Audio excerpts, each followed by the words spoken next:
Hello guys, tuturuan ko po kayo paano pagmarkot ng kalamansi. Para ganito kaliit pa lang guys, may bunga na siya kaagad. Di ba? Katulad nito. Di ba? Ang liit pa niya. Tignan nyo. Ganyan pa lang siya kaliit dahil sa markot na ginagawa namin dito sa probinsya. Ganito lang gagawin guys. Tuturuan ko kayo paano pagmarkot. Ito, babalatan nyo to. Itong puno na to, babalatan nyo. Asa nga pala. Ito, ganito lang. Ito lang kadali guys.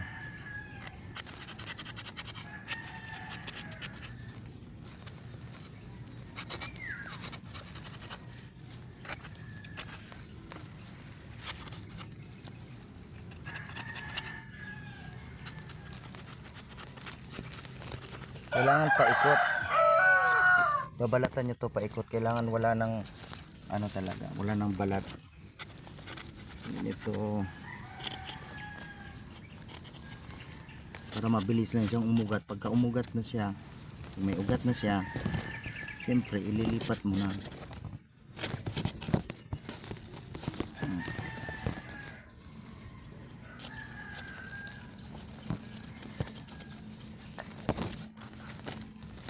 Ito, tingnan nyo. Tingnan nyo guys. Ayan. Dito ginawa kong ano, dito ginawa kong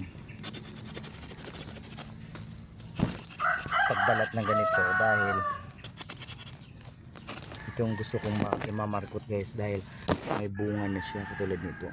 Di ba? Pagka may ugat na ito, pagka inilipat ko, kaya may maha-harvest na ako kaagad. Ganito lang. Ito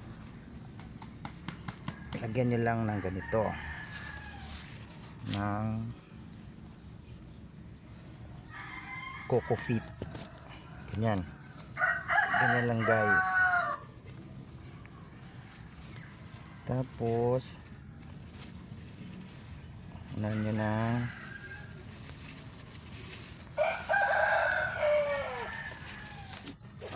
plastic, kasing plastic ng kapitbahay nyo. Ayan, babalutin nyo ganito. Ito lang guys. Ganito lang kadali. Tapos tatali mo ganito.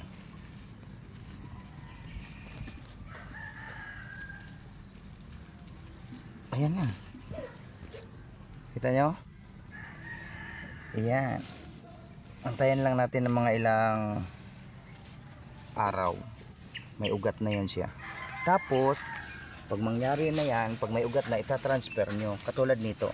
Tingnan nyo, ang liit lang niya, diba? May bunga na siya guys. Tingnan nyo, oh. Diba?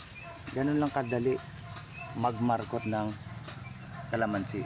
Kung gusto nyo paramihin yung kalamansi nyo, katulad nito, diba? May mga bunga na yan. Ayan. Okay guys, ganun lang.